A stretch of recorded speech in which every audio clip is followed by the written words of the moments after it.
This is The Drive with Dale Lolley and Matt Williamson on your 24/7 home of the black and gold. SNR, Steelers Nation Radio.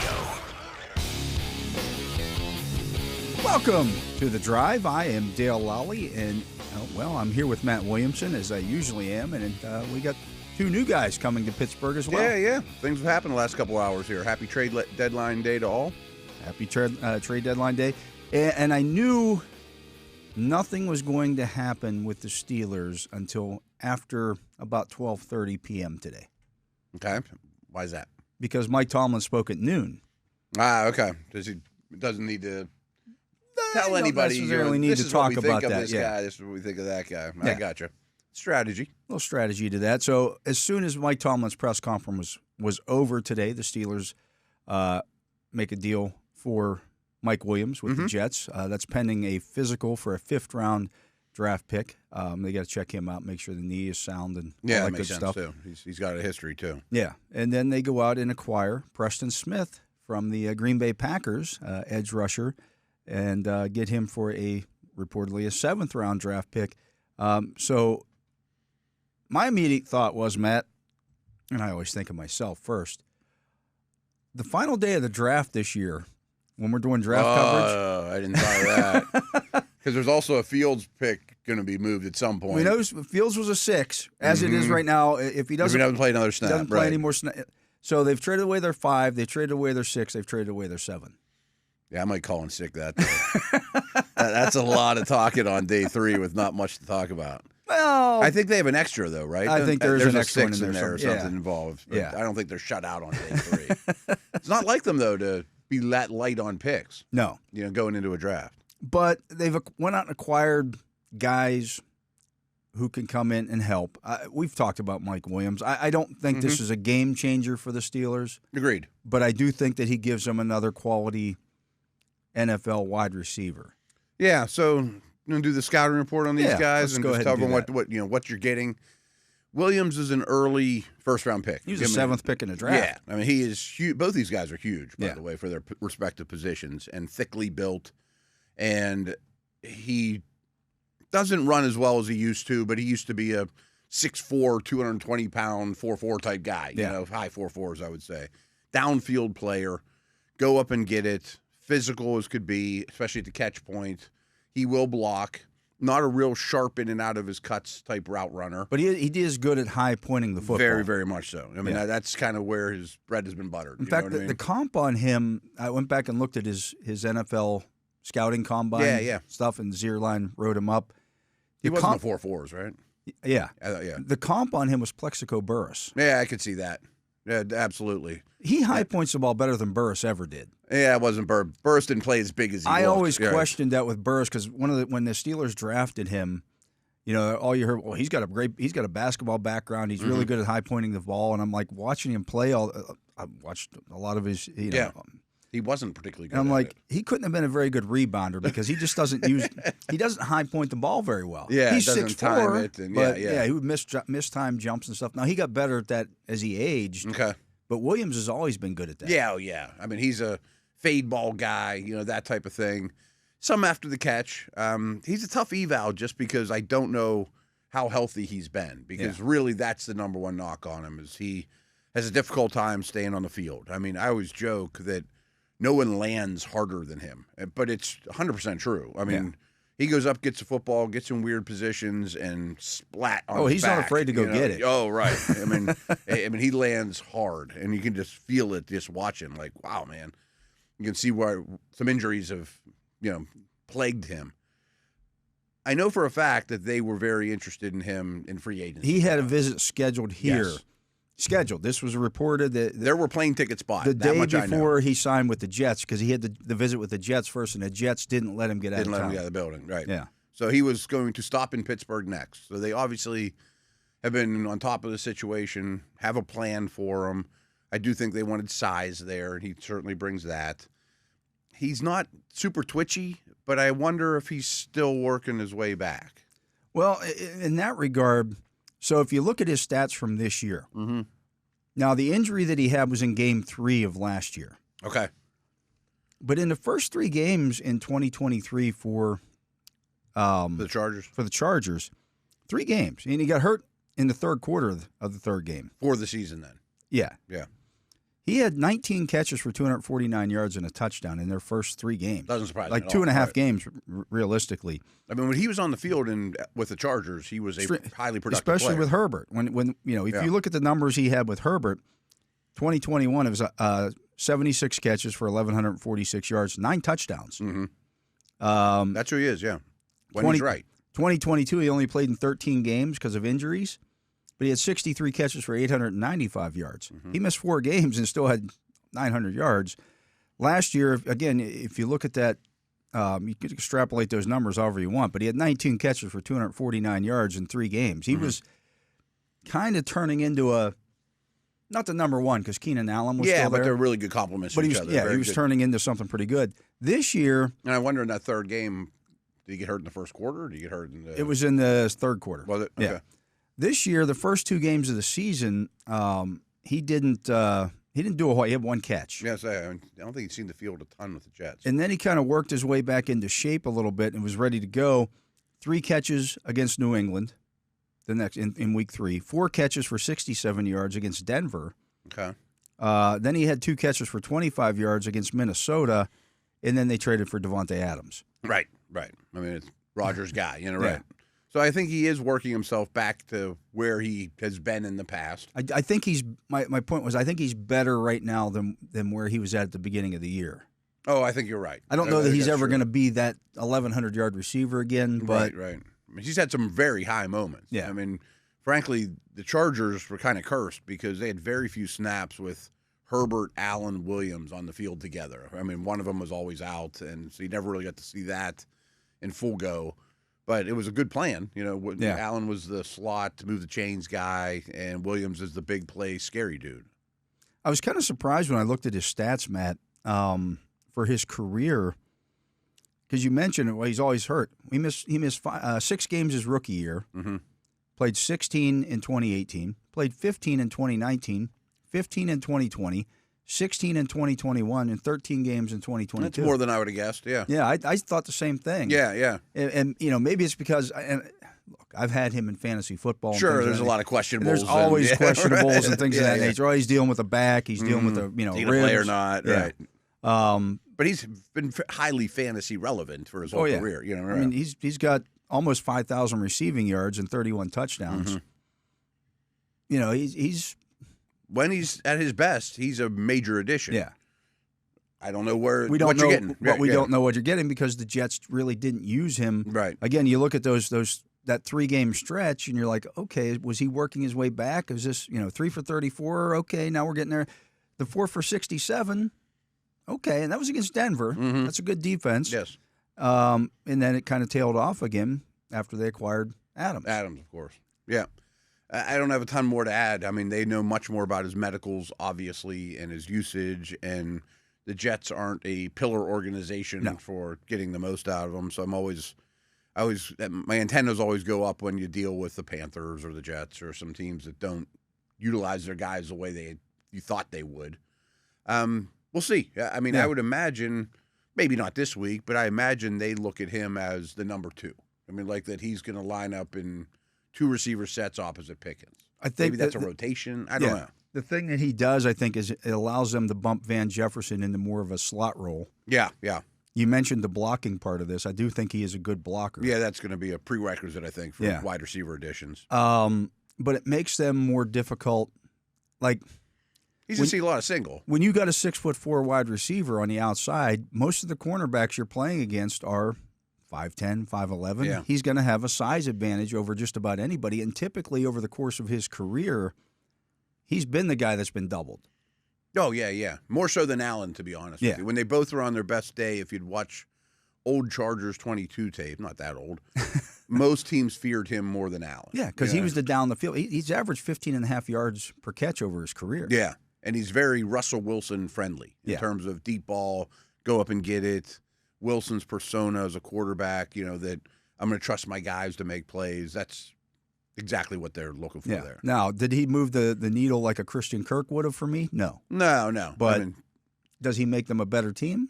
Yeah. I agree. He makes them better.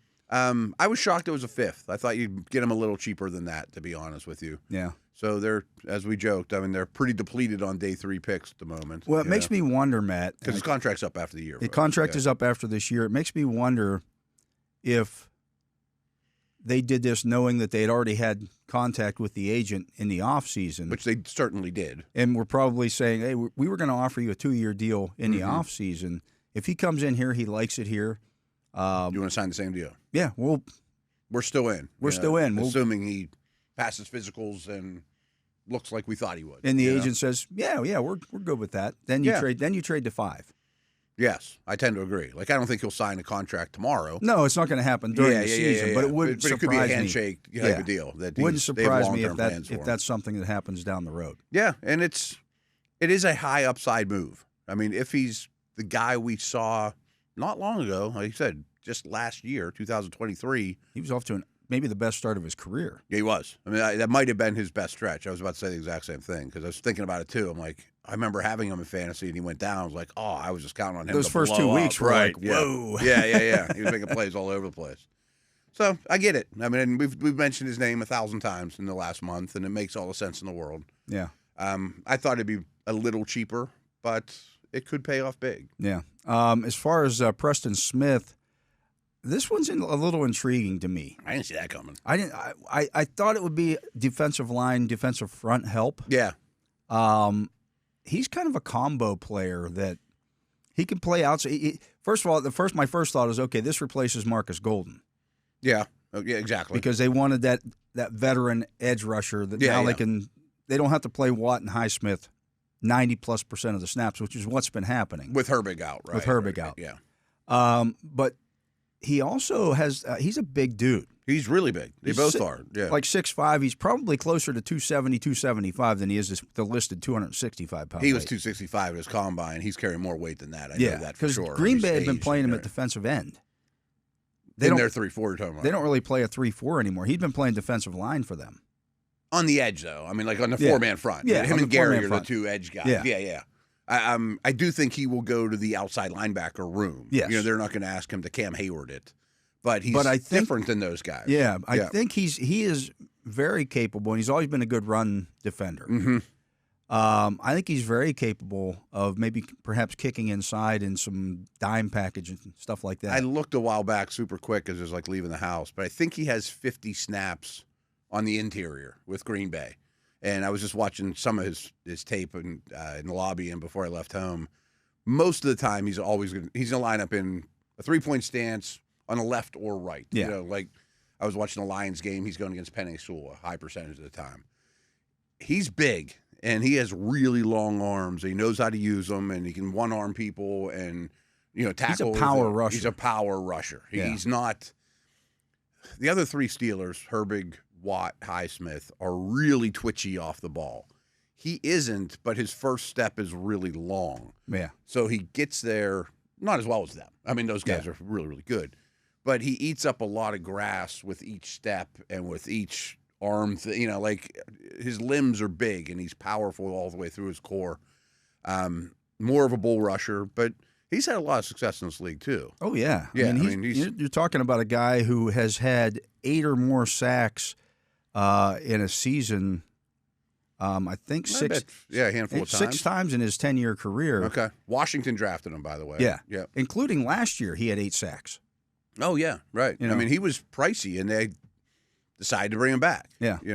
I assume, who knows, but he's making $12 million next year. Yeah. He would have to really shine to get that money, I would think. He's not getting that money. I was just saying, that's pricey. You're probably, again, talking to him saying, hey, we like you. Mm-hmm. He's got 2 years left on the deal. It's kind of surprising to me that Green Bay, I get it, he's coming off an 8-sack season last year, but Green Bay brought him back. They had an out after last season. Mm-hmm. They could have done, but maybe they looked at it and said, hey, we can't get anybody better than this on the open market. I don't quite get their strategy, though. I mean, they're very much a contender, and he's a starter. I don't know what they have behind him. I mean, Gary's the other starter. He's better. He's their number 1. He's not T.J. Watt, but I don't know what they have behind him that's highly relevant. There's not a draft pick in the Lumen or anything. Yeah. I don't know. But maybe they just looked at the cap savings and said, "Hey, yeah, we'll take something now while we can. Get it while we can." I don't think they were going to resign him. Yeah, he's been rumored to be available. For the last month or so, you keep seeing his names pop up. And maybe, just maybe, a team down in Baltimore was looking at a guy like this, because he would have made them a better team. Oh yeah. He probably would play more snaps for them than the Steelers. Now it makes me wonder: is that injury looming a little more than we thought? Who knows? Well, they wanted to open up. I'm looking at the Packers depth charts. We're idiots. They wanted to open up room for Van Ness too. Oh, right. His first-round pick a year. First-round pick from last year. Yeah. I mean, he's a similar power player. He's just a younger, cheaper version. Yeah. I should have known that. So, I should have thought of that. I mean, so he'll start across from Rashawn Gary, but now they don't have a lot of depth. The Packers. Yeah. But the Steelers, on the other hand, now they've got – they can throw different things. So when Herbig's back, you can throw Highsmith and Watt, obviously, guys, at offensive tackles. Now you can throw Herbig out there as a speedball off the edge. Yeah, Herbig and Smith are very different. Very different. And then all of a sudden you come out with Smith, for 5 snaps or whatever it is. Like throws tackles off balance. Yeah. I wonder, we haven't seen a lot of it over the years. Do they have a NASCAR package in mind, where he would line up even next to me? No, not NASCAR. NASCAR's 4 ends. But, like him and Cam on the interior on 3rd and 10. That's what I'm thinking. Get into your dime package, and you're talking about a 270-pound guy. There's not a whole lot of difference there. Right. And he's capable of rushing the passer. And I just wonder, they get the Ravens coming up next week. We've seen them come with a 3 outside linebacker package. True. In the past against the Ravens. Maybe Herbig's back next week. Maybe he's not. But now you have that capability to put some faster guys on the field. If you use on interior. Yeah. Right. Or, if you don't mind conceding some speed and you just want some power on the edge, he's going to bring you that too. It's his history. So, no, he's an interesting addition. You mentioned depth. I think that's really important to them. They want to keep a strength. Yeah. You know what I mean? Like, with all respect to the Moons of the world and those guys, I don't think they want to get down to that level again. No, and you got by with that in some early. Actually, you didn't, because you lost the first 2 games. You didn't have Highsmith available. Good point. Yeah. I can remember walking out of the locker room when they finally won one. Where were they at? On the road, Vegas. Oh, okay. Walking out of the locker room in Vegas, and Highsmith just happened to be there. I'm like, well, they finally won one without you. I was starting to think this was a T.J. Watt kind of thing going on here. But the other thing about this, Matt, I mean, if you look at the snap counts that Watt and Highsmith and some of those guys were playing, it was too heavy. It was too high. It's pretty, it was too high. You wear out late in games. And Yeah. And, for example, T.J. Watt's playing 91.55% of the defensive snaps. That's too many. It adds the chance of injury. It makes him less effective. And frankly, he's been one to pull himself out of games a lot, so he stays fresh. He's always on top of it. I think he's been less likely to do that. He hasn't done that as much. Right. And I come back to the interception in the on the final play 2 weeks ago. Watt was on the field for like the first 6 snaps of that drive, and then he had to pull himself out. I mean, he's gasping for air out there, because when you're running against 3 blockers, it takes a little out of you. Takes a little bit out of you. Pass rushing in general takes a lot out of you, let alone against multiple dudes. It's like, think about running the gauntlet like 4 times in a row, and like, okay, sprinting through that. And he's always been smart and conscious of, I better get out of here. 1 play off will do me a world of good. Yeah. Well, now you've got a guy. You don't want those guys as opposed to having Moon out there. The drop off isn't nearly as much. No, Preston Smith gives you a very capable guy. Yeah. No, I get it. I had something else to say on that. No, I don't know. I'm sure it'll come up. But I've always been a fan. I mean, he's a 2nd-round pick. I liked him coming out of school. He's not the twitchiest guy in the world, but he does eat up a lot of ground. He has power. He's experienced, and he's still playing pretty well. Yeah. So and he can play left or right. I mean, he's right. It doesn't matter. Doesn't matter. And I think that's something that was obviously very something they wanted. I just think they wanted one more. And I know they're light on day 3 no picks. more con thing. Give me one more. Give me one more. I always thought about that with their linemen. Like, we'll get 10 spots. Give me 11. Yeah. You know what I mean? And I wish they were flusher with day 3 picks, of course. 7th rounders are really not worth much now. Yeah. I mean, much less than 5 years ago. Yeah. So you really get much up. And we're talking about a team that now has cap space. Mm-hmm. For years they didn't have the cap space, so they couldn't go out and fill in holes. Give me a guy for hopefully 12 games or whatever. You know? So it's just I think it's just the continued development of the league here. We don't see in free agency guys signing 4- and 5-year deals anymore. No. Everything is 3 years or less. Mm-hmm. So there's more available on the open market every year. Yeah, it's not like if we don't get this guy, we're doomed. We can go get somebody. We'll find people somebody. are available. Yeah. Right. So there's a lot more fluid of a league now. Yeah, absolutely. Good examples here. Let's get to a break. He is the Matt Williamson. I'm Dale Lolley. You're listening to The Drive here on the Steelers Audio Network. Matt and I will be back with more. These weren't the only trades that happened today. We'll talk about more of them. Upcoming opponent did something, too. Yeah, absolutely. We'll do that right after this. And we're back. I am Dale Lolley. He is the Matt Williamson, and this is The Drive on the Steelers Audio Network. And, of course, you can hear The Drive every Monday through Friday from 4 to 6 p.m. Right here on Steelers Nation Radio. And, of course, you can download the app and get it downloaded right to your phone directly, or you can watch on YouTube. We appreciate that there as well. I didn't get to the comments section today, Max. I was a little busy with everything. But, a lot going on. I will get to the comments on yesterday's show, see if anybody had any questions. And, of course, we'll get to the comments today as well. Once this today's show. There. Not today, but I have peeked here and there. Yeah. Nobody likes you. No, I'm just they all say Williamson's the worst. Get a better partner. One of our listeners, and I didn't look this up, so I was just the Steelers going into today, Michael Adesso lets us know that the Steelers had 2 5s and 3 7s for 2025. Sometimes, I remember knowing that, and I couldn't remember which one it was. I knew they had some extras. Yeah. Appreciate Michael letting us know that. I mean, sometimes you don't think about it, but you make like those Dotson and Green and those type of deals last year, and why'd you end up with these extra late picks? Okay. Turn it into Mike Williams. The Steelers made some corresponding moves. They released tight end Rodney Williams from the active roster, which kind of stinks. Yeah. But they waived wide receiver Andy Isabella and linebacker Craig Young from the practice squad. I would assume Rodney Williams goes back to the practice squad in case somebody tries to sign him. So, yeah. He's a good special teams player. Yeah, I always feel for – everyone knows the business. It's brutal. But I always feel for the guy that gets cut at a different position. Yeah. It's like we just have too many tight ends. This one, to me, is more about Tyler Matakevich coming back. Yeah. He should be back. Core special team or less because he doesn't play offensive snaps. He's Williams. Yeah, right. But he's really good on special teams. Yes, I mean he's a keeper. I mean I'd like to have him available. Yeah. So of course any of the 4 tight ends get dinged up, he's the first call. Yeah, you keep him around and good dude and make some plays and had the big block on the punt return touchdown. Mm-hmm.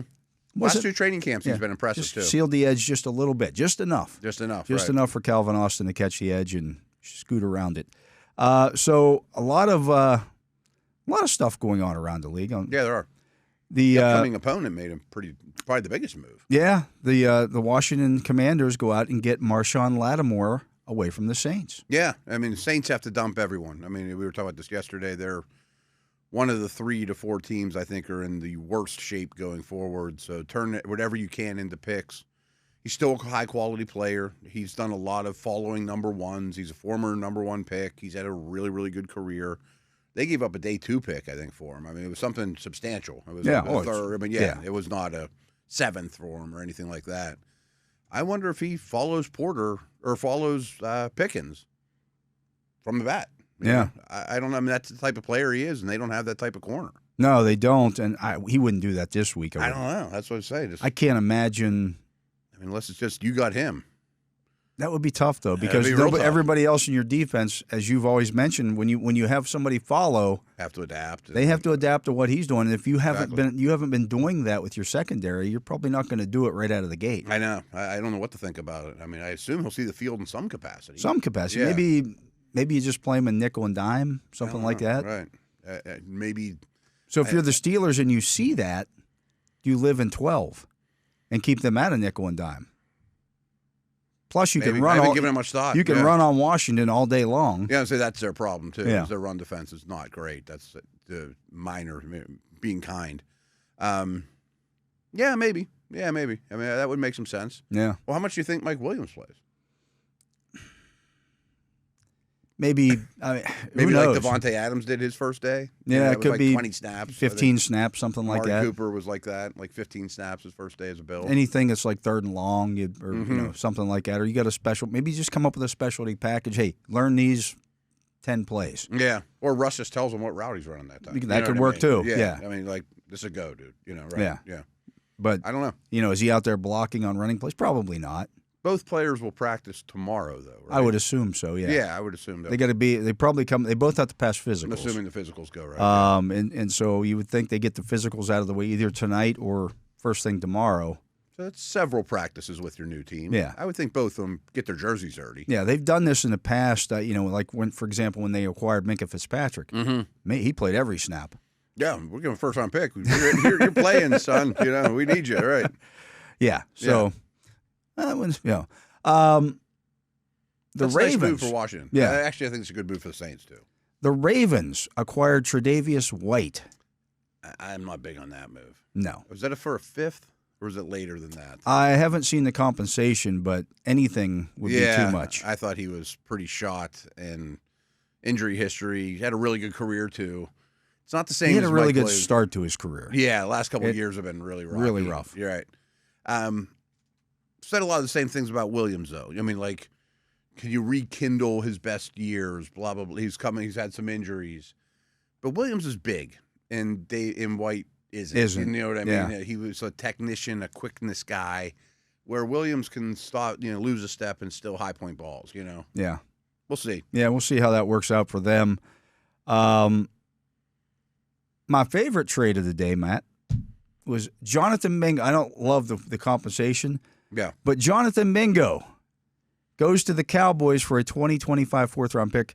The Cowboys also sent a 2025 7th-round pick to Carolina for Johnny Mingo. Johnny Mingo reunited with the Cowboys. Nice. He's always been a Cowboy. He's always been a Cowboy. Always Looks like been a Cowboy. Walked over your grave. It only makes sense. Yeah, it's a match made in heaven. Yes, absolutely. Or Texas, for that matter. Yeah. This one's odd. Like, I got a bunch of tweets. Don't the Cowboys realize that they're not buyers, that this isn't their year? They just put Dak on injured reserve. Think of this one, though. This isn't the rental. No. This is someone they loved, must have loved in the draft. Yeah. He went to Mississippi State, so everyone thinks, oh, he looks like A.J. Brown. He's big and he's ripped and he's body beautiful. Oh, he's an A.J. Brown ex-receiver. No, he's not. He's more of like a Chenault, Debo, move around, gadgety, not sharp route runner. And Carolina, being a dumb organization, lined him up at X and said beat man coverage time and time again. I'm sure Dallas is like, we'll use him differently. They need a complement to CeeDee Lamb, who's also a little dinged up. Yeah. Right. And you got Jake Ferguson there.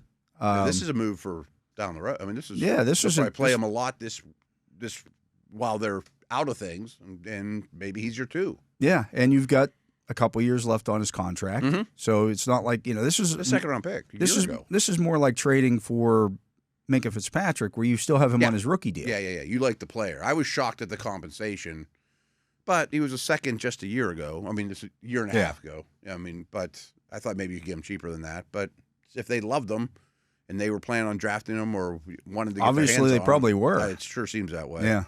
And actually, when I heard it, that was one of the first ones I heard of the day. It was early today. Yeah.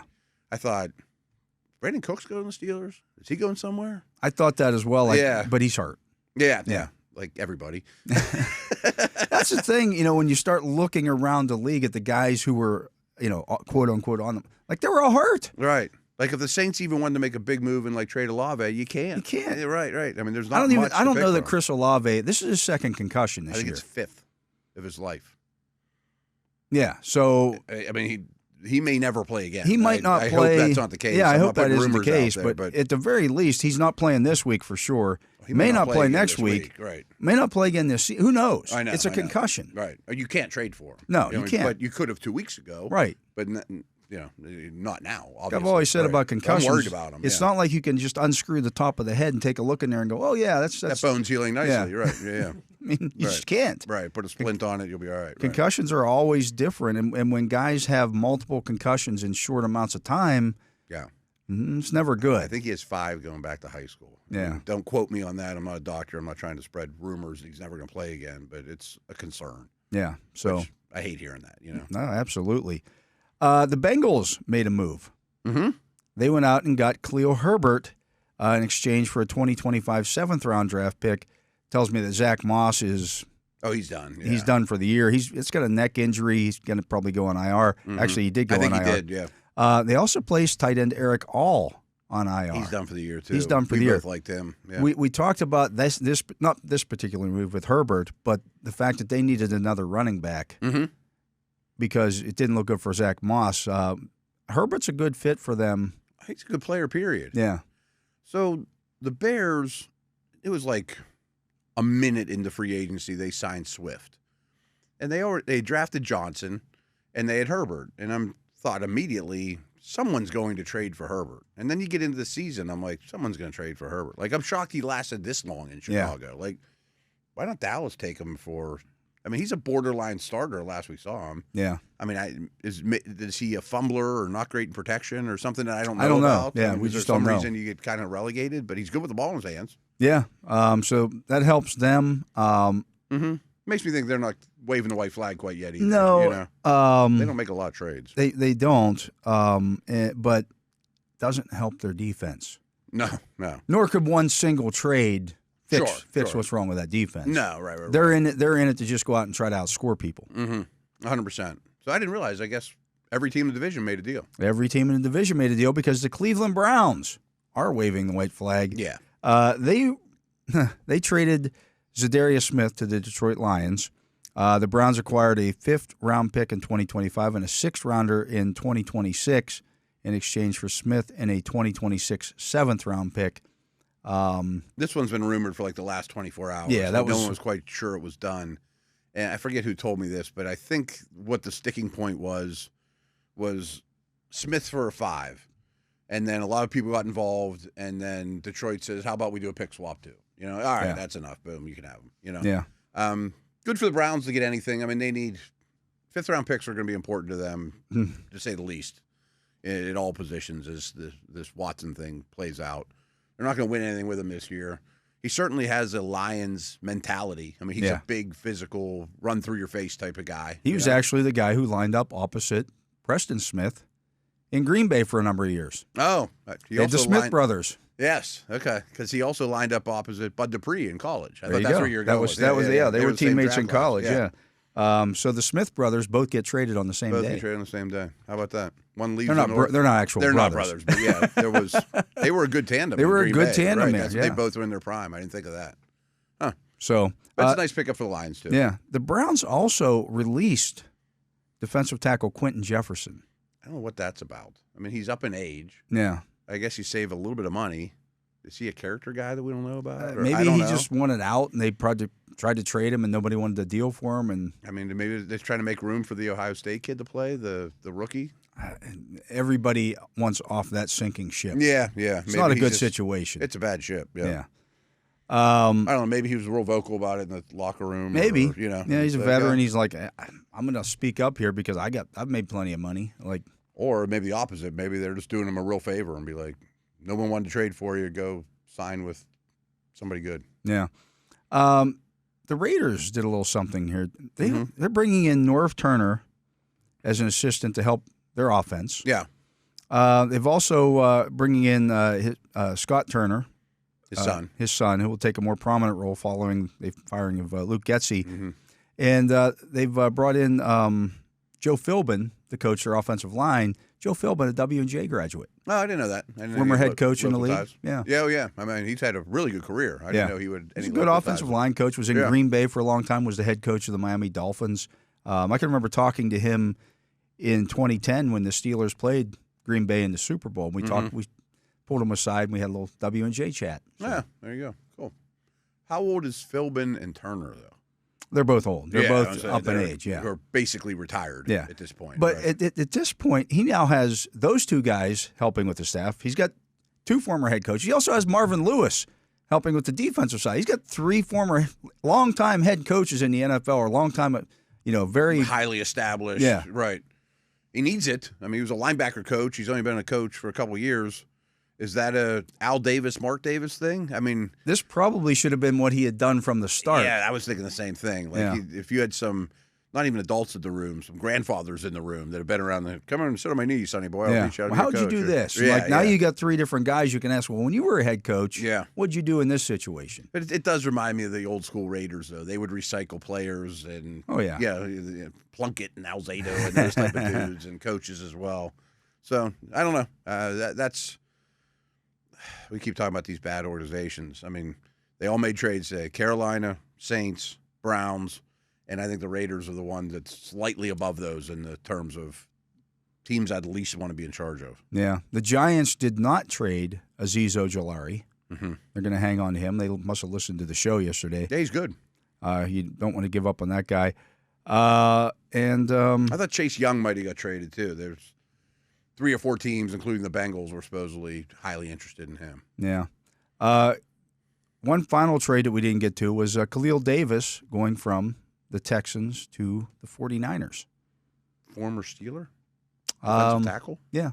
Oh, okay. There was Khalil and Carlos. Yeah, I would say, aren't they Nebraska twins? Yeah. They're both great combine guys, but they were always bottom of the roster types. I didn't even know he got traded. Yeah, that was a minor trade. Yeah. So that's it. That's the trade deadline. It was, we covered them all, right? I think so. I think I got everything. Mingo's the one I was thinking. Johnny Mingo. Yeah. Like somebody walked across your grave. I thought, like, somebody said something to me. I'm like, obviously it makes sense for Johnny Ringo to be a cowboy. Johnny Ringo's always been a cowboy. He should be a cowboy. Yeah. Right? High up in the organization. Should have been a cowboy the whole time. Him and Curly Bill. Yeah. Like playing cards with my brother's kids. Yeah. Somebody tweeted out a thing the other day in a meme. Show me what's your favorite movie, or what's the best movie of all time. I'm like, I think it's maybe the most quotable. I threw a cut in there from. I've been telling my son to watch it forever. It seems tremendous. too old. I'm like, oh, you'll love it. I mean, that movie that's one of the movies I will watch every time it's on. Yeah, and I've seen it 1,000,000 times. It's been a long time since I've watched it. I mean, now that I'm thinking about it, but I never would shut it off. Tremendous. It's so great. Tremendous. There's so many great lines. Oh, the lines are. And the actors are all like. Oh, they're big time guys too. Yeah. Right. You can't necessarily tell who all of them are. At the everything time. that comes out of Doc's mouth is A+. Oh, it's tremendous. Tremendous. It's easily one of my favorite watches. It's like watching Monty Python and the Holy Grail. I stand corrected. You are an oak. Anyways, let's get to another break. He is the Matt Williamson. I am Dale Lolley. You're listening to The Drive here on the Steelers Audio Network. Matt and I will be back with more right after this.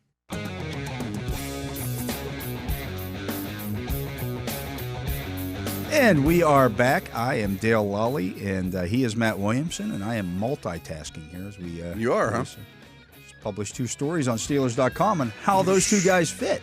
Look at that. How about that? That's well done. You like that? I'm going all Kirk Cousins on you. You like that? Yeah.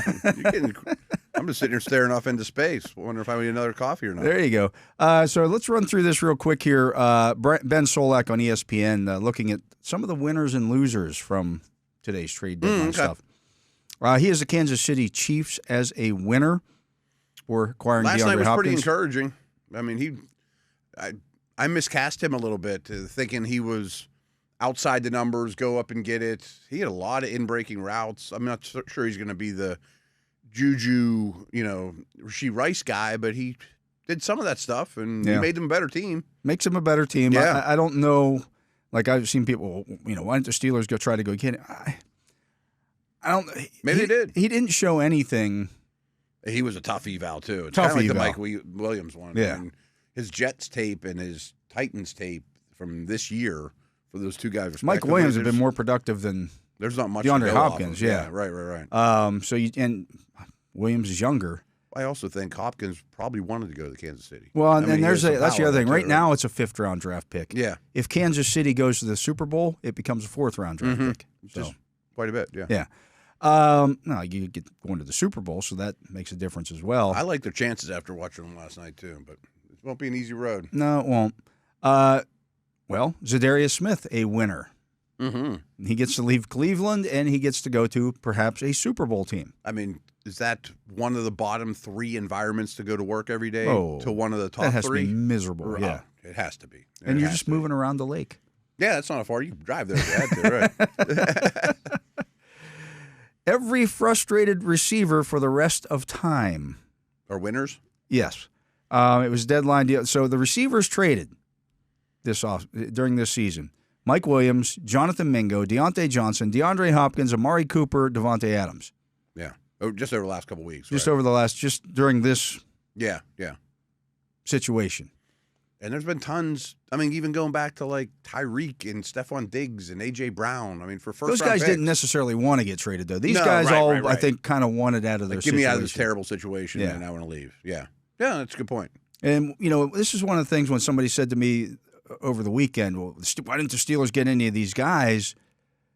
Devontae Adams wanted to go to the Jets. Mm-hmm. The Raiders said, okay, we're going to trade you to the Jets. Yeah. Okay, I get that. Amari Cooper wasn't getting traded from Cleveland to Pittsburgh. No. Wasn't going to happen. Neither was Deontay. Yeah. I mean, that was illegal. You couldn't do that. DeAndre Hopkins may have pushed to go to the Chiefs. I don't know. Maybe. I don't know if the Steelers I want one chance here to go win a Super Bowl. Can you trade me to the Chiefs? Mm-hmm. I get it. I mean, if I was him, that's what exactly the conversation I'd be having with the Titans GM. Yeah. Back-to-back champs. Wouldn't have been interested. They couldn't trade for Deontay Johnson. Right. They might have been in on Hopkins. We have no idea. We have no idea. I wouldn't have traded for Jonathan Mingo. He doesn't do the Steelers any good. No, he doesn't do anything. And they need a quick fix. They got Mike Williams. So yeah. That's what was traded in the last few weeks. No, yeah. And now maybe it would have been Kirk. Maybe it would have been Kirk if that, if it went a little differently, right? Yeah. So, but it didn't.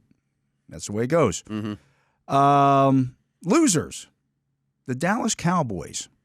I think that's under the assumption of you think you're a winner, but you're not. Yeah. I don't think that's what they're doing. That's not what this is about. Yeah. I mean, you could say that's a round too high to give up for a second-round pick from a year ago, and I'm probably on board with that. But Cooks is not going to be back next year. Yeah. I don't think they're in it to win it. I mean, Dak's on IR. Right. He's out at least the next 4 weeks. So. Right. I mean, how good is Cowboys in current construction minus Dak plus Parsons? It's not a contender. No, maybe Parsons gets back this week. Maybe they just say we're not going to rush him back because it doesn't equal contender to me. No. Although they did win games with Cooper Rush a couple years ago. I know. There's been some talk that they want to get Lance a little bit involved too, like with the package. Yeah, if the season goes officially down the toilet, maybe. But, yeah. Also losers, benched young quarterbacks. Benched young, like the Richardsons of the world. Yeah. Well, Young's back. Anthony Richardson was not getting traded. No. I'm not sure any of them are ready to pull the trigger on those type of deals. No. Anthony Richardson will play for the Colts again this season. I think Steichen said, not Steichen. Who's their head coach? Steichen. Yeah, okay. Yeah. You're right. I think he said Flacco's our starter from here on out. I thought I read that this morning. But I still think Richardson sees a field. At some point, ownership or the GM is going to go, hey, we're now out of it. Yeah. I mean, I bet he's – do you think he is the week 1 starter next year? I think he is. I think he is too. I don't know about Bryce Young. I mean, he's a top 10 pick. Right. You need to find out about him. Well, you knew that when you drafted him. You knew that. You knew when you drafted Anthony Richardson, he'd only played 10 college games. All right. This is going to be a long process. Yeah. Now, it went worse than you expected, I'm sure. Yeah. I mean, however, what'd you think you were getting? His completion percentage had gone down. I know. Each week. I know. To where he was completing 30% of his passes in the NFL. He was looking more and more rattled. Yeah. And, right. So I get it. You need to just sit back, watch Joe the next 6 weeks. Yeah, if they're in it and they're in the playoff, potential to make the playoffs, they'll stick with Flacco. Oh, yeah. But as soon as they're out of it, Anthony Richardson is going to be in the starting lineup. Yes, for them. I 100% agree. And I think he'll be the week 1 starter next year. Yeah, I do too. The New York Jets. Losers. Losing a lot of games lately, and you're investing in stuff that's not going to help you. I mean, I don't think they're back from the dead. Yeah. They paid Mike Williams $6.6 million for 12 catches for 166 yards. Yeah, that's a bad move. It's a bad move. Now, there were injuries involved. Yeah, and he was coming back. You knew that coming back. You knew that when you signed him. Right. He didn't do anything for them in the preseason. But it's a massively unsuccessful signing. Yeah. Well, I guarantee, so when the Steelers had the visit set up with Mike Williams. Yeah. The day after he was scheduled to go to New York. They probably had already talked about with the agent, well, here's what we're kind of thinking offer-wise. Otherwise, if you're the agent, you probably don't even set up the visit. We're going to offer you a minimum. Well, I'm not interested in that. We're going to go. We're not even going to come in. Yeah. They weren't going to pay him $10 million that the Jets gave him this season. No, I don't think That's why he took the Jets deal. Yeah. The Steelers weren't offering anything. I wouldn't have been offering anything close to that. I bet it was 6 or something like that. Now they get the player. They give up a 5th-round pick, but they get the player for like $600,000. That's why I said I'm not sure I'd call the Jets a loser, because you turned $6.5 million into a 5th-round pick. Yeah, but you're the Jets. The season is a loser. But you also had to get. You also then gave up picks to go get Devontae Adams, right? Which wouldn't have happened if Williams was tearing the cover off the ball, or if Aaron Rodgers actually threw the ball to him every once in a while. Mm-hmm. And didn't, throw him under the bus when he just threw one up down the field. So, look at him like the interception was his fault. Mm-hmm. The 2025 New Orleans Saints cap. Well, that's always been a loser. Oh, it's been a loser. Same with 2026. Right. They are screwed. They're in such bad shape. I'm surprised they didn't move more. Yeah. Tyrann Mathieu. What do they have to trade, though? I don't know. You would think a veteran. I thought Young was going to go. Oh, yeah. I thought Young was going to go. Yeah. But does anybody want Tyrann Mathieu at this point? I don't know. Apparently He's a not. Declining player. He's 32 years old. Right.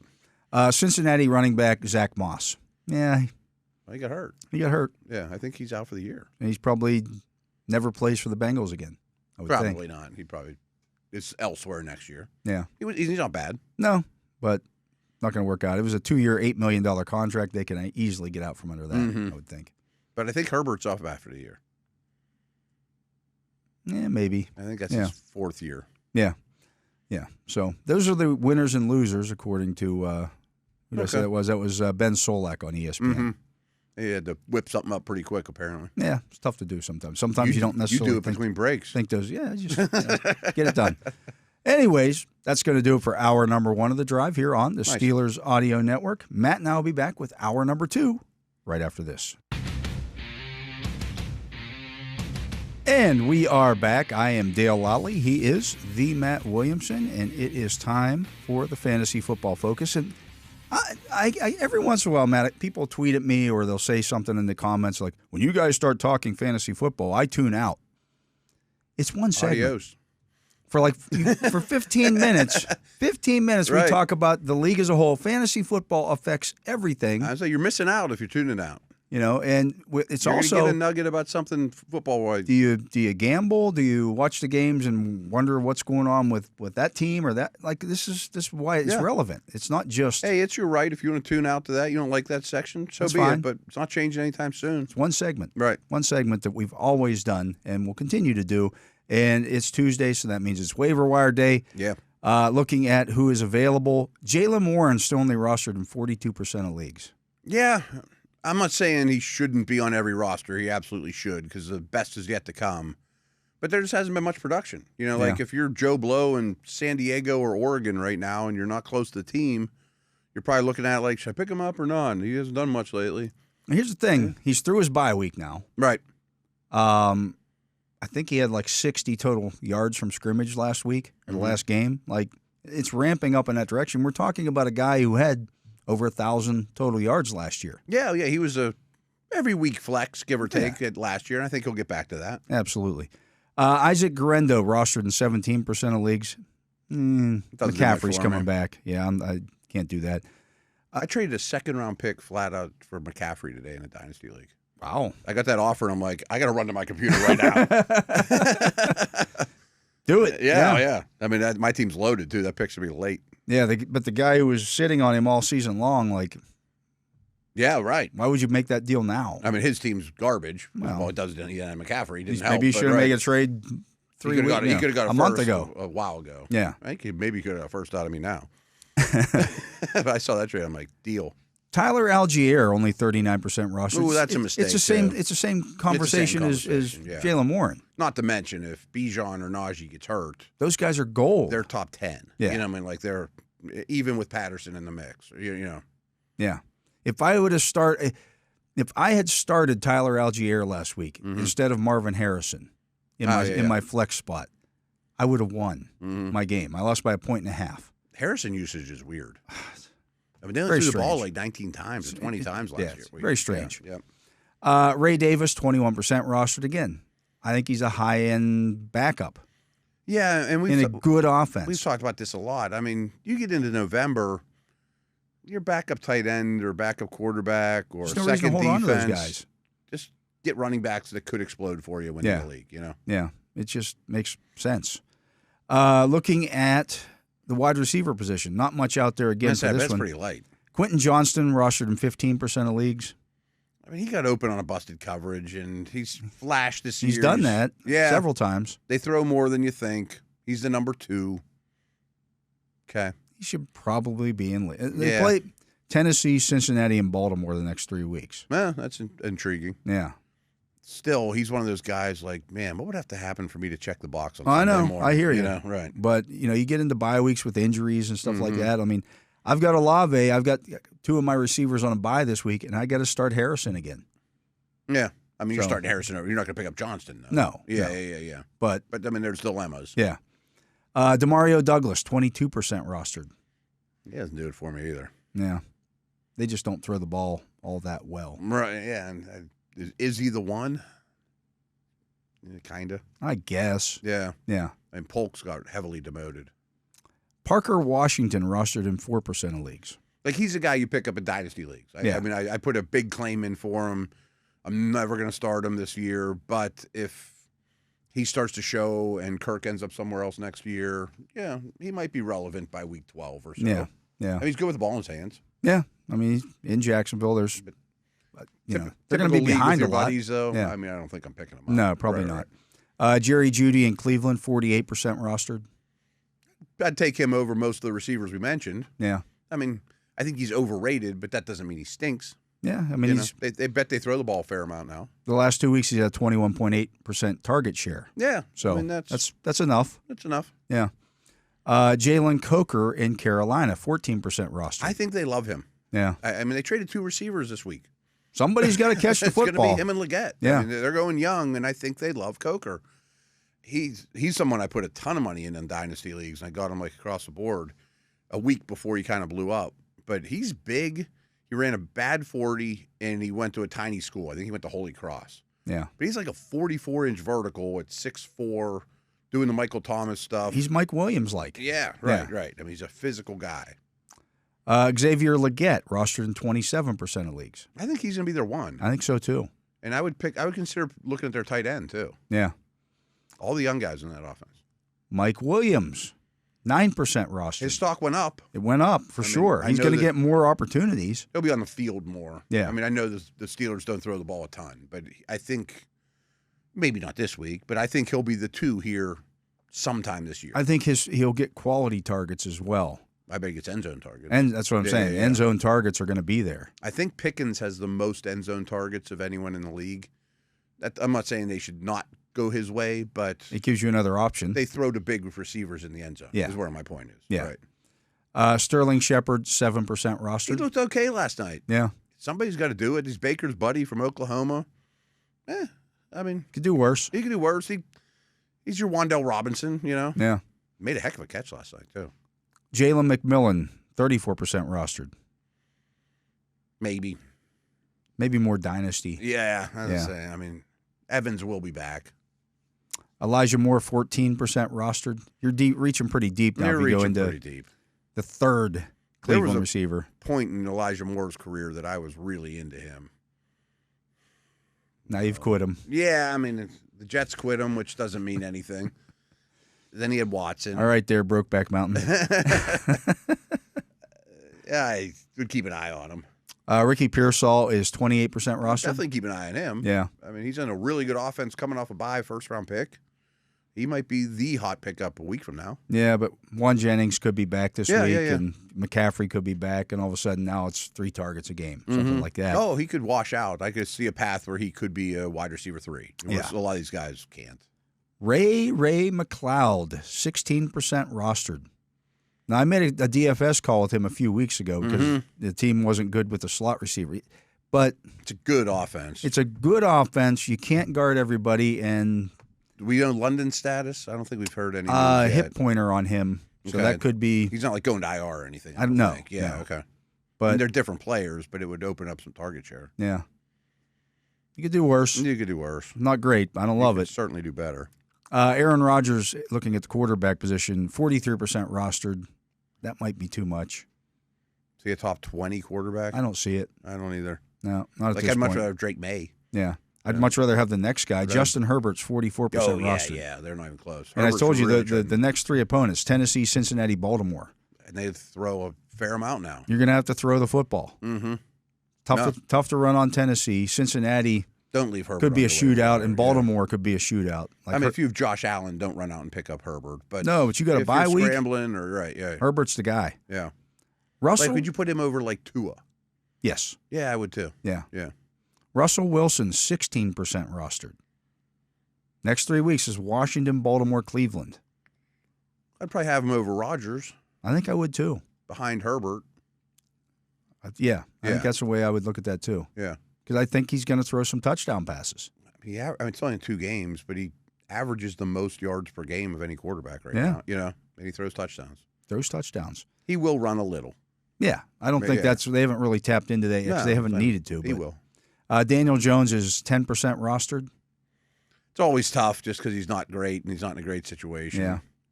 He can get you through bye weeks, though. I hope he scores. I think I said this before, but I hate the Danny Dimes nickname. I think it's terrible. Why is it in New York you have to give everybody a stupid nickname? Because I don't it's think a New York thing. He didn't have it at Duke. No, he did not. That was like something that the New York media came up with, and they are morons. It's stupid. It's dumb. Right. Stop it. Yeah, I think it's bad. Stop it. I bet his teammates don't call him that. No. No. Danny Dimes. And it's a dumb nickname. It's not even a good one. Oh, look, he's dropping dimes. No, he doesn't. No, he doesn't really. Yeah. I hate it. Bo Nix, 34% rostered. I'd have him over a lot of those guys. Yeah. He runs like crazy. He's coming off not a great day, but he was trending pretty strong before the Ravens. The only problem is they have Kansas City this week. Oh, yeah. That's not going to be pretty. No. Drake May's 11% rostered. This is the thing. So you people who draft quarterbacks early. Yeah. Those quarterbacks largely haven't worked out this season. True. The guys that you draft, it's been up and down. I mean, like Hurts and Allen are fine, but they're not. But you had to pay a lot to get them. You had to pay a second or third round pick to get those guys, and they're just not worth it. Mm-hmm. Just because it's such a plentiful position. Yeah. Call me nuts, but I'm infatuated with May. I picked him up like a month ago. As soon as he became nuts. Yeah. As soon as he became a starter. No, he's running enough to make it. Wow. He is Daniel Jones, early career Daniel Jones. So the guy who hasn't been ruined yet. I shouldn't tell you this because we've had lots of conversations about this guy in the fantasy world. But my main league, going back, Richardson was my quarterback. Yeah. And then I forget who my 2 was. Would not have been my choice. But. Right. We went back and forth on this quite a bit. And then as of a week or 2 ago, I picked up Tua, somebody cut. I picked up May, and I had Richardson. Now, I've since dumped Richardson, but I have a really good team, but I have Tua and I have May. But where did you have to draft Richardson at? He fell. I was not going to take a quarterback high. I'm like, that's a round later than he's been going, so I jumped on him. But I'm starting to start May, I think, over Tua going forward. I mean, he runs like crazy. I mean, he had 95 rushing yards last week. Yeah, right. All right. Yeah, and there's a little bit of a stereotype involved with him he's not a sneaky athlete or one of those types. He runs a lot. He's running for his life. Look at North Carolina's running. He's right. Literally running for his life. Yeah. Right. I'm sure they're telling him, don't get destroyed, just run. Yeah. Our line stinks. Right. Take off. Yeah, and he's aggressive. He's going to throw picks, but I don't care. At tight end, Mike Gesicki's 13% rostered. Yeah, be careful with Higgins, though. Yeah, if Higgins is back. Yeah, then his eyes. And Higgins probably won't be back this week. I would think on a short week contract year. Right. They're playing the Ravens. You're going to have to throw the football. And I know Gesicki's not your typical tight end, but Eric All's out. Yeah. I mean, that could be more snaps. Gesicki's just a big wide receiver. Yeah. That's what he is. He's a big slot. He doesn't block anybody. No. Couldn't block a toilet. Jonnu Smith. 9% rostered. I know you were a Jonnu Smith believer early in the season. Yeah. He's had some ups and downs, but he's had some big games. I would say lately he's been more ups. Yeah. And he's cutting into Waddle, and, Chan gets a ridiculous number of targets, but they have a plan for him. You could do worse. We've talked about this guy a ton. I actually started him in my DFS lineup last week. Taysom Hill, 37% rostered. I hope none of my league mates are listening, but I put a small claim in for him. They don't have he has to touch the ball in that offense. He had 4 catches last week for like 45 yards. He ran for a touchdown. And he throws. And he throws the ball every once in a while. Right. I thought Kamara might get traded or Carr might not be back or whatever, but they don't have anyone to touch the ball on that team anymore. Yeah. Grant Calcaterra in Philadelphia, he's actually been a thing. He has been good. With Goddard out. They don't throw the ball to Goddard as much as they're throwing the ball to Grant Calcaterra. I've been hesitant on him because Goddard didn't go on IR. And this will be, I think, his 3rd or 4th week in a row. They're winning now. They're not going to rush him back. Right. No. Might be too late to jump on. Again, A.J. Brown got hurt in that game last week. So they don't think it's serious. I'm sure he'll be questionable. It took him out of the mix for last week's game, so Calcaterra got a little bump. He did. Yeah. But he's been fine when they've had him out there.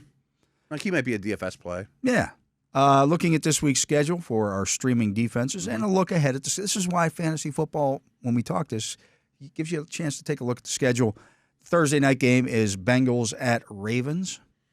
I have the Ravens in a dynasty league. And I probably am going to look what else is available tonight. They might give up 500 passing yards. I'd say this it's going week. to be a lot of air stuff. Yeah. I'm not starting the Bengals. No. I mean, you can't. They might give up 500 rushing yards, and the Ravens might give up 500 passing yards. Could be. It might look like a Big 12 game. Yeah, or it could just be an AFC North game and be 13-12. I don't think that's going to happen. The Giants are at the Panthers. Can you start? Giants. You going to start the Giants? Yeah, I guess I'll get sacks. Yeah, they didn't against Washington. Right. That's been their only downtime. But they can get run on. Now remember, that game is also in Germany. Yeah. Our new president might have to go to war with Germany for sending them that game. Yeah. 1 o'clock schedule. Yeah. So if you're gonna pick that Giants defense up, make sure you do it and get it in the lineup. It's a good one though. Yeah. I'd start them over the Ravens. I'm gonna look and see if it's open. Yeah. Patriots are at the Bears. Yuck. Bears D's crumbling. It's crumbling fast. I would still start them. Yeah. The Bills are at the Colts. Bills are fine. They don't stop the run particularly well, but it's okay if you have them, keep them, live with it. The Vikings are at the Jaguars. Vikings defense all day long, baby. Oh boy. Yeah, that could be ugly. Yeah, no on Jags. The Broncos are at the Chiefs. You're going to start the Chiefs defense no matter what. And against that opponent, the Broncos are usually a good streamer at the very least, but I don't want to start them this week. Yeah, I mean, I think I would say the smart Bronco owner might have dumped them before Ravens Chiefs. This actually might be like a 20-10, 20-17. Chiefs don't drop 40. They don't score up a lot of points. Right. They are efficient. They're not explosive. Yeah. Yeah, those edge guys could get sacks. Yeah, I don't mind that. I don't think they're going to. The Chiefs aren't going to go out and put up 30 on them. I think Mahomes' ankle's a thing too. Yeah, I mean, he can't run like he got a shot. Yeah, I mean, he was bouncing around like nothing happened. Yeah, something happened. Falcons are at the Saints. You firing up the Falcons defense this week against the Saints? Saints are they're a defensive funnel. Yeah. Like in my Ravens situation, I would rather start the Falcons. Yeah. Yeah. 49ers are at the Bucks. I'll take the Niners off a bye. Yeah, I think they figure some things out. Fresh and be explosive. Bucks offensive line's good though. It is. It's not a great start. I would say no on the Bucks. Steelers at Commanders. No and no. I'm going to say you start the Steelers defense this week. Ooh, Commanders put up points. I don't know that they will against the Steelers. Haven't given up more than 24 in a game this season. Chargers are doing better. Yeah, I don't think they'll. And the Steelers will run the ball well against the Commanders' defense to maybe shorten the game a little bit. I think the game could be over by 3:30 because both teams want to run the football. Washington, contrary to popular belief, is a very high percentage run team. Yeah, and they do it well. Ooh, I'm not certain. I don't know if this is going to be a high-scoring game, and I do think that the Steelers will pull out the Lamar rules on Jaden Daniels, and they're going to hit him. Looking at the rest of the schedule, it's not. I wouldn't cut the Steelers. No, this is a strong start. The Titans are at the Chargers. Chargers, real strong start. They're hard not to start. Yeah, they get sacks, they get picks. The Jets are at the Cardinals. Not the Titans. No. I mean, Chargers aren't that high flying. Titans are good, but they're going to be on the field a lot. It might be a low scoring game. Yeah, I'm thinking it will. The Jets are at the Cardinals. I don't love either. No. I like Cardinals are in a much better place than the Jets. Jets have a good D, but no, I don't love it. The Eagles are at the Cowboys. Well, you're going to start the Eagles defense. That's Yeah. backup quarterback? Yeah. Yeah, that's coming a long way. On Cowboys, even if Parsons plays. The Lions are at the Texans. I'm starting terrible. I'm starting the Lions all day long. Yeah. They'll rush the passer. They'll hit. They'll control the game on the ground. I heard a stat this morning. Stroud has been hit like over 130 times already this season in 9 games. It's the most in the league by like 30. Yeah. And like it's going to happen again. They're just getting, free run at C.J. Stroud all day long. You've heard the Lions stat. I mean, in the last 6 weeks, they have more touchdowns than incompletions. Yeah. As a team. That's unbelievable. Unbelievable. Yeah. I'm not starting Houston, although their defense isn't bad. Yeah. I'm not. Not against the Lions. No. The Monday night game is Miami at the Rams. I don't think I I'm love going to say either. no and no. Yeah. They're not horrible, but I don't love either. That looks like an over game to me. Yeah, I say quarterback's throwing it a lot. Yeah. With some pretty good weapons. Yeah. And some holes in the defenses. Yeah. Yeah. So, again, when I come back to the Steelers, are the Steelers a top 10 defense this week? No. I think we came up with – there were some slam dunks. I don't know what we did. Like when you start them over the Bears. I forget who the Bears were playing. Bears are playing the Patriots. Let's start the Bears. Okay. Even though the Steelers' D is playing much better than the Bears. Washington's scary. Would you start them over the Broncos against the Chiefs? Yeah. Falcons against the Saints? Falcons. Okay. I don't know that I would. It's a terrible group. I think Yeah. it's just a knock on the Saints. Starting them against the Titans against the Chargers? That's close. Jets against the Cardinals? I'd do Steelers over Titans. Steelers over Jets. Like, I think it's not – they're not a top 5 defense this week. Yeah, there's 5 easy ones. But I think they're a top 10. Maybe. I mean, they're going to get sacks. I think they'll get sacks. They're going to get after the kid a little bit. I like that they're coming off a bye, too. Yeah. Just freshness. And Preston Smith's coming on the scene Preston now, too. Smith coming in, make his return to Washington. That's where he started his career. Game, right. That's where they drafted him. So there you go. All right. That's this week's schedule and the streaming defenses. We should have some good choices this week. Yeah, there'll be somebody on there you can find. Yeah, absolutely. Let's get to a break. He is the Matt Williamson. I am Dale Lolley. You're listening to The Drive here on the Steelers Audio Network. When Matt and I come back, it's also Power Ranking Day. We will do that right after this. And welcome back. I am Dale Lolley. He is the Matt Williamson, and he is your Huckleberry. I'm your Huckleberry. We're no Daisy. Daisy at all. You're no Daisy at all. Time to take a look at Eric Edholm's power rankings on NFL.com, and should be quite a bit of mix-up. Yeah, I would think. A little shake-up here. Maybe even at the bottom. Maybe even at the bottom. I would leave the Panthers last. If you lose to them, you get fired. Yeah, well, yeah, that's what happens. Yeah. And he did not. You put the Saints last? No, surprisingly not. There's a lot of candidates. At 32, down 2 spots, the 2-7 Patriots. They're horrible. They're really bad. Yeah, I would still have Carolina but last. But real quick, I think our listeners know this, but there are 32 teams in the league. Yes. Pretty sure they know that. None of them have 0 wins. None of them have 1. But 9 have 2 losses. Yeah. I mean, the bottom is really the bottom. The bottom's historically deeper than I remember, too. Like, there's so many bad teams right now. Yeah. Yeah. What you don't want to do is lose to one of those teams. Right. And some guys, I mean, the Ravens did. The Ravens lost, a couple of them. At 31, down 2 spots, the Raiders at 2-7. They're terrible, too, and bad mojo and firings and quarterback changes. Ritter going to be the starter? Still don't know. I don't get those updates on the Raiders on my phone. Yeah. And the Steelers don't play them again, so I don't care. Yeah. At 30, up 2 spots, Carolina. It's about as high as they can go. Right. Yeah. That's pretty generous. Yeah. They're terrible, too. At 29, up 2 spots. I'm a little intrigued, though, with their offense. Yeah. Can the young guys be okay? Yeah. They should be able to continue to run the football, which is a good place to start. Right. I mean, there's a little bit of optimism. 29 up 2 spots to 2-6 Titans. I would have them over all those teams, but they're pretty hideous, too. Yeah. Levis is looming, for better or worse.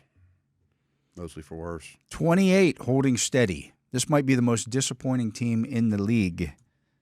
The Jacksonville Jaguars at 2-7. I thought you were going to say the Browns. There are people picking them to win that division this year. I know. I thought they might be 8 or 9 win in the hunt down the ends. There are people who had them listed remember when before the season started, they were tiering the teams. Yeah, yeah. And people had them in the same tier as, well, Cleveland was in that tier. The Steelers were in that tier. Miami was in that tier. It's funny. I mean, Jets, like all those AFC teams in that tier.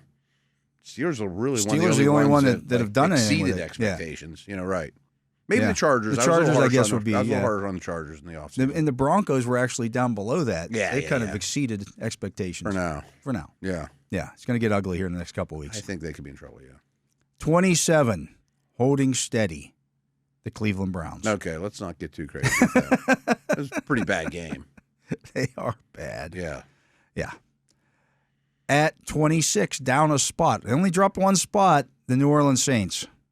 Oh, I don't know if they beat the Titans right now. I don't think they do either. I don't know if they beat the Browns right now. You're right. I mean, even the Raiders.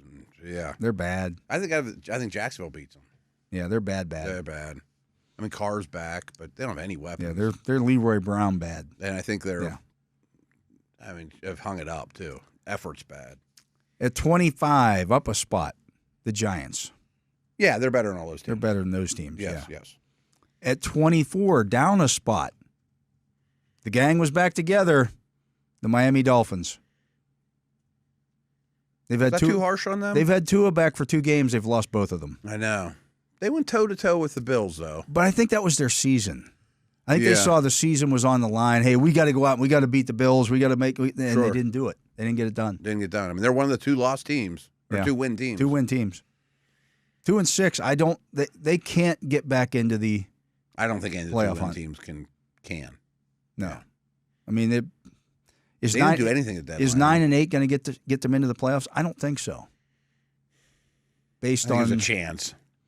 I think because the AFC's soft. I think the conference record is going to matter. A big massive time. tiebreaker. That's a great thing the Steelers have gone. Big game this week against. Well, they play the Rams this week, not the Chargers, but that's kind of that might be that one might be an elimination game for the loser. Especially Miami. It definitely eliminates Miami. It might eliminate if the Rams losing to fall 4-6 in the NFC. I say the NFC is hard. They get a lot of teams to climb over top of. At least both those teams don't get a conference loss. Yeah, At 23, down 2 spots, Dallas. They're pretty terrible. I mean, without Dak, it's fading fast. Yeah, I would have Miami ahead of them. Yeah. At 22, up 2 spots, the Jets. Okay, this is a Jets neighborhood too. Yeah. Jets and Miami are pretty neck and neck to me. Yeah. At least the Jets won. They did lose to the Patriots 2 weeks ago. Right. Yeah. Let's not forget. At 21, down 2 spots, the Colts. They're the best team. They're the best one yet. They're the best team we've talked about yet. Yeah. At 20, up 2 spots, Cincinnati. They've done better things lately. Cincinnati versus Indianapolis is a conversation. Would be a nice battle, yeah. There would be a lot of points, I have a feeling. There would be a lot of points, and... Is Cincinnati just turned into that team that start all your fantasy players? Yeah. You know what I mean? Like, it's just they're all bad. systems go. I mean, there's going to be a lot of points. Indianapolis' defense is not good. Right. It is head and shoulders ahead of Cincinnati's defense. But Burrow's going to keep them in games. Yeah. You know? That's all they've got. That's all they got. It's a good thing to have, but any more than that. At 19, down 2 spots, Seattle. I don't love the direction they're going. No, they're fading fast. Remember, they were 3-0 at one point. Yeah. I mean, they were one of those teams that were – I bet at one point they were like 8th on this list. I mean, early They were much higher. They were higher than the Steelers on this list when they were both 3-0. Oh, Coach of the Year and all that, that's out the window. No, it's out the window. They're on a bye, right? Yeah. They're on a much-needed bye. Yeah. At 18, up 2 spots, the Rams. No, they just played and they went to overtime, and they probably would split if they played 1,000 times. Close to it. I think the Rams are better, though. The Rams are better than this next team. At 17, down 4 spots, Chicago. They're trending the wrong way, too. I think they're Caleb Williams has kind of turned into a pumpkin a little bit. I think the coaching staff's in trouble. I think they're in over their head. Yep. I would have them maybe a couple spots lower. 0-15 in Sunday road games. Road games. I know, that's crazy. No matter what time they play. I'd have the Bengals and Colts ahead of them. Yeah. they might be below the Jets and Dolphins to me. Not good. Yeah. Not good. At 16, holding steady, Tampa Bay. I kind of believe in Baker. I'm watching him last night. Like, he does crazy things, but he's the 15th best quarterback on the planet, and I think he will be, you know? Yeah. I agree with that one. Yeah. At 15, down 4 spots. I think Tampa Bay might be better than this team. Denver. Yeah. I think I'd take Tampa over Denver. I think I'd pick Cincy over Denver today, not body of work. Yeah. Their next 2 games are against Kansas City and Atlanta. They're going to be 5 and 6. Yeah. Yeah, I think this will be as high as they'll be for a while, or the rest of the year. At 14, up 4 spots, Arizona. I think I'm cool with that. I think I'd have them over everyone listed. The Jets opened as favorites over Arizona in Arizona. I know. Now it's shifted since then. Huh. Now the Cardinals are favored by a point, but it opened, I think, with the Jets. I think they're well coached and they get the most out of their guys. It tells me that the New York betting public always, let's just throw money on the Jets, and they're not good. Jets are in Arizona, started as a favorite, now they're a dog, you said. Yeah. I'll probably pick Arizona to win. Yeah. 13 up a spot, San Francisco. They would definitely be the highest one yet. I think the second half of the season will go better for them than the first. At 12 up a spot, the Chargers.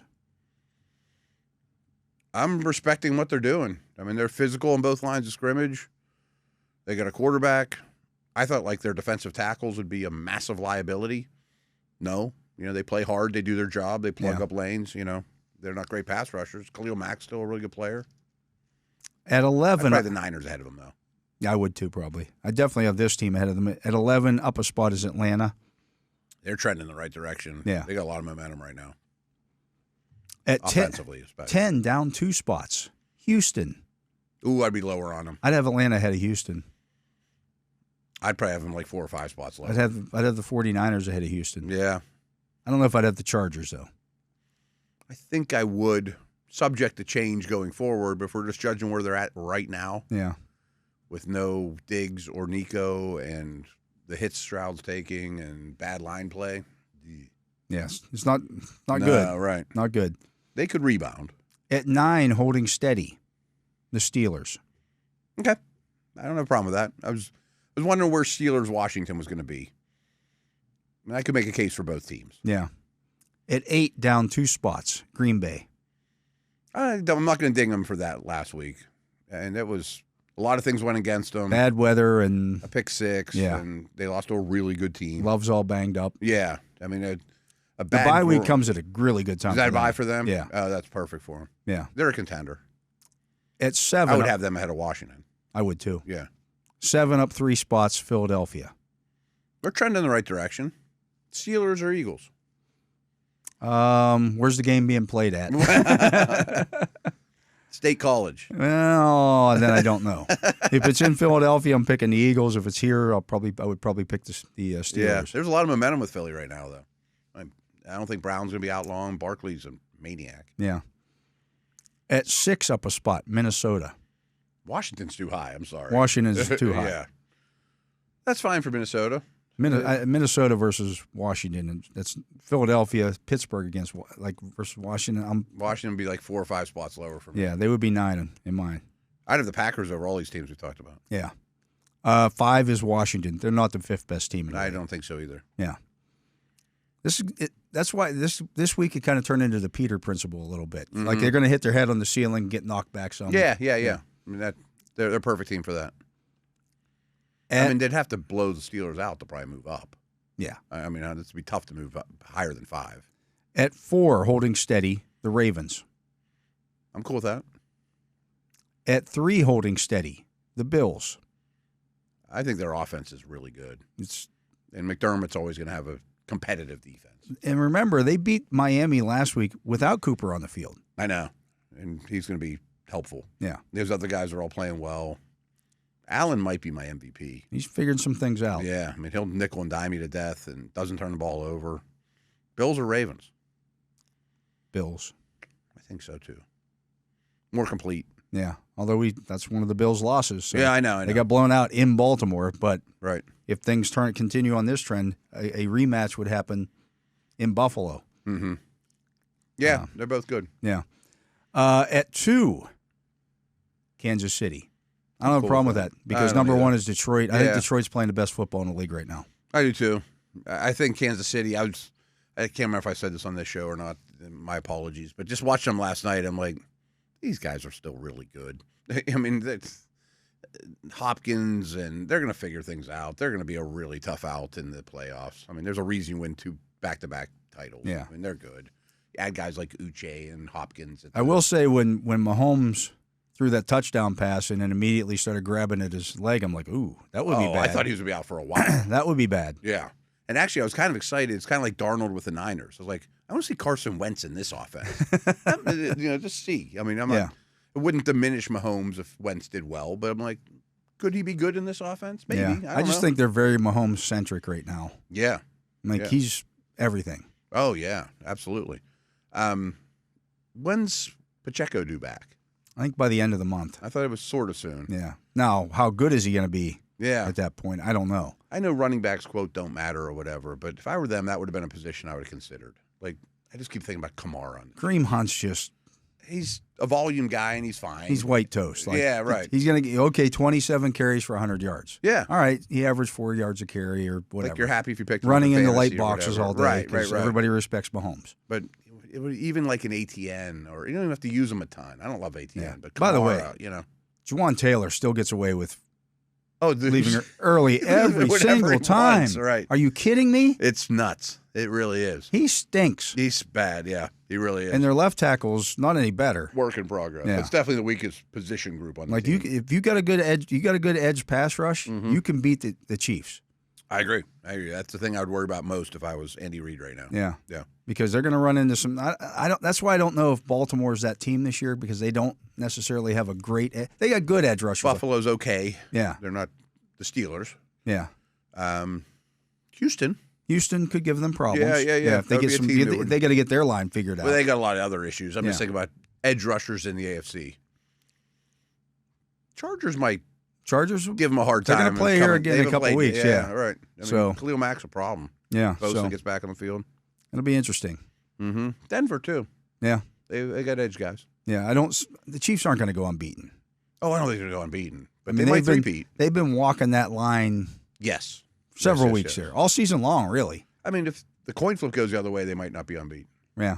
But I don't know. They are. I thought Bowles should have went for 2. Yeah, I thought so too. But they're there. Detroit's at 7-1. Detroit's strong. Yeah. Adding Zary Smith doesn't hurt. No, not at all. I think that's a good move for them, and they're what Houston wants to be. Yeah. The difference is Detroit already had the line in place, the offensive line in place. Houston's looks good on paper, but should be better. It was better last year than what it is this year. It's a bottom tier line this year, right? Yeah, and the line's the best. But they've kind of built this team in a similar fashion to what Detroit has. Okay, we're going to go get a good young edge rusher. We're going to get a running back here. We got the wide receivers, and it's not the same this year. It's funny. I was watching Preston Smith just before we went on the air, just sitting there, and they played lines. He's lined up against Sewell. I'm like, this guy. I couldn't stop watching Sewell. Like, this guy's like Anthony Munoz out there. I mean, he's unbelievable. Yeah. I mean, if I had any lineman in the league, that's who I'd take. He's really good. Yeah. Really good. But that's Eric Edholm's power rankings. The Steelers come in at 9. If they win this week in Washington. Steelers, yeah. Could they leapfrog some of those teams and move up? Well, they'll go ahead of Washington. Yeah, sure. They'll get 1, but could they get, Green Bay's off. I bet they go to 7. Yeah, you win that one to get to 7-2. I think people start to, if something weird happens, like the Ravens lose the Bengals, which they could. I think what's happened with the Steelers this year is the early wins that they had have all been, wins.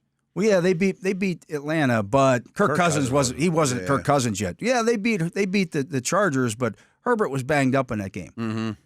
They still won the games convincingly. Kind of everyone's schedule is. We just butted the Washington schedule to no end too, right? Yeah. But the Steelers have beaten some quality teams. Mm-hmm. They've got those 3 wins early in the season. I think this would be a telling game for both these teams. Yeah. Because they're interesting challenges, too. Just schematically, how you're built, the quarterbacks, Bobby Wagner against Russell Wilson. They were drafted together. Yeah. Like that. You think they're going to be in each other's heads? That's going to be awesome. Right. Absolutely. Absolutely. But let's get to a break. He is Matt Williamson. I am Dale Lolley. You're listening to The Drive here on the Steelers Audio Network. Matt and I will be back to finish up the show right after this. And we are back. I am Dale Lolley, and he is the Matt Williamson. And Matt, Mike Tomlin coming off a bye week in his career. Pretty good. 13-4. Yeah, can't be an accident. Can't be an accident. They haven't lost a game coming out of the bye week since 2016 to the Ravens. Is it 6 in a row? I think it's 7. Something like that. Yeah. Right. I mean, Andy Reid, I know Belichick had a good, these guys know how to handle their time. I mean, it's such an important thing from being a head coach. Like, you think you have all the time in the world to prepare, but you gotta balance that really, really well. And the more you do it, the better you get at it. Like, this is how we handle buys. This is how we rest people. This is how we get the most out of it. And it's how we prepare for an opponent, Yeah, and I thought Tomlin said something very interesting today at his press conference. Kind of opened with it, really. Yeah, we didn't talk about his press conference. How they spent the bye week, and we talked about, well, this is the bye week is when you do a lot of self scouting and things of that nature. Because he said we really didn't do as much self scouting as we usually do because there's so much analytical information out there now. For you. He says that you get that information sent to you every week. I should send them my stat pack. There you go. But yeah, I mean, because of the stuff out there, the tendencies and all that stuff, it's all available. It's all available. Yeah, and stats and analytics can be misleading, and I rely on them a lot, and I really like them. But I do think that they really paint a picture of an opponent or a team, or, boy, they get a lot of their yards after the catch. Well, why? It makes you ask the next question, and I think that's really important. Like, there are some goofy things, though, like, well, on 4th and 1, you should go for it every time from the 48-yard line, blah, blah, blah. I'm like, well, what play are you going to call? Oh, I don't know about that. That part of the analytics stuff, I don't buy that as much. Teams looking at analytics, this is why it's different than coaches coaching analytically. Yeah. You can look at the analytics because you know your team and why you're doing what you're doing. Yeah. Well, we always run out of this or 60% of the time when we're in this formation, we run out of it. Well, you know the why involved with that. Whereas the person looking just at the analytics says, well, 60% of the time they run the ball in that formation, so you know they're going to run it.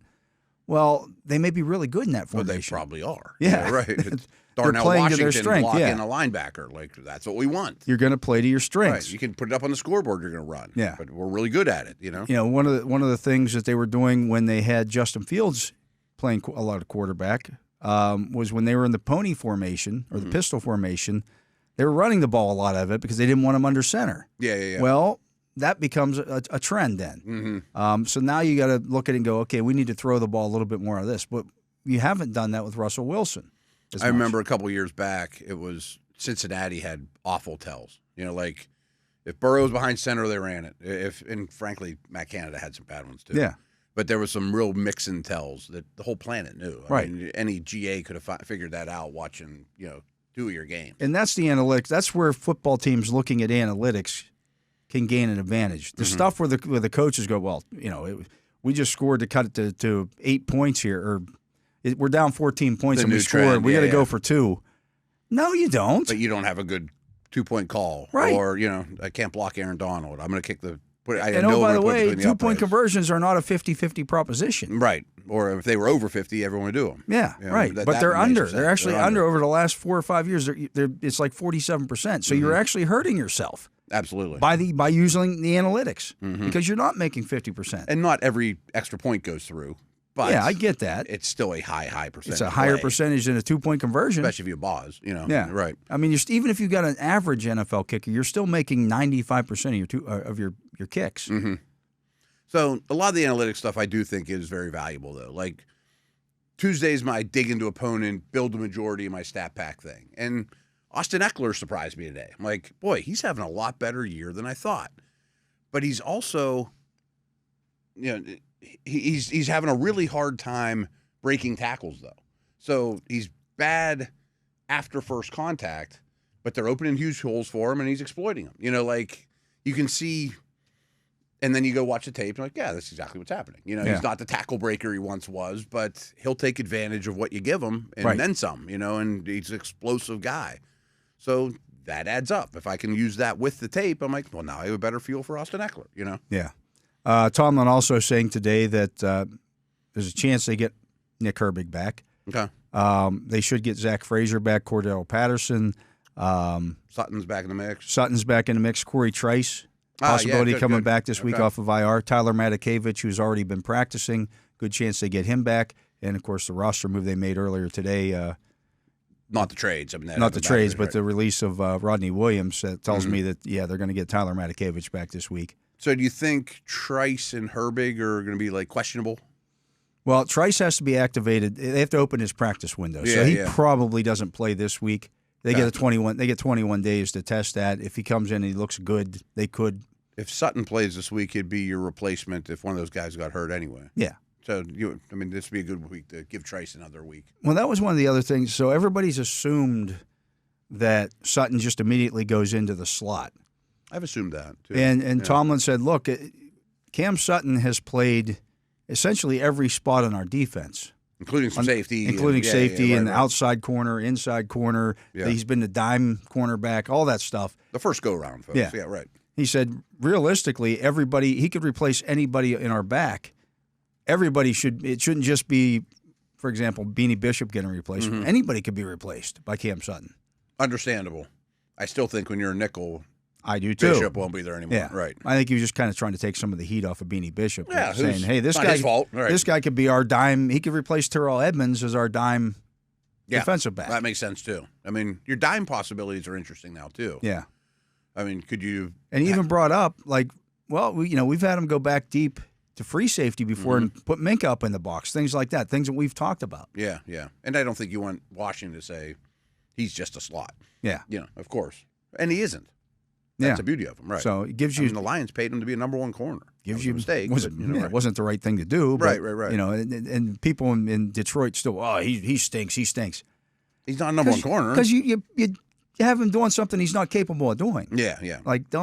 He's not following Justin Jefferson around for twice a year. Right? Yeah. Nobody's doing that. Right. Don't ask him to do it. No, but I think he's going to be valuable. No, I think so too, and I think that's a good stealer. That's part of what you can do with Cam Sutton. That was one of the reasons why you go get him. Mm-hmm. Despite the issues that he had off the field, sure. You trusted the player, you trusted the person. More importantly, it's a lot of insurance for a lot of positions too. Yeah, and some versatility, like you said. Yeah, so it's not a situation where Corey Trice is healthy, but we got to play him here, or this guy. Now you got options. Yeah, like Trice to me can only be in two spots. Yeah, that's Porter's and Jackson's, which is really one spot. But that doesn't make him him unvaluable. Right. Yeah. He had been playing the dime linebacker spot too, or dime, the other slot in the dime. Slot, right. But I don't think that was ideal. Sutton, yeah. Too, right. I think you want him away from the ball. Yeah. But you don't need to rush him back now. No. At all. Again, getting Cam Sutton back at this point, it was like making another trade. It is. So he just added 3 legit dudes. Yeah. Kudos to Omar Khan for seeing the big picture with that. I don't know if they knew it was going to be an 8-game suspension. I was shocked. They knew it was going to be something, but yeah, it's a lot. Absolutely. But now he's fresh. Now he's ready to go. Body's fresh. He knows the defense. Yeah, he's been in mentally meetings. He's not going to be any problems. Right. Shouldn't be a problem at all. Matt, that's going to do it for the show today. All right. So we will be back again tomorrow. We'll start digging in even more to the Washington Commanders.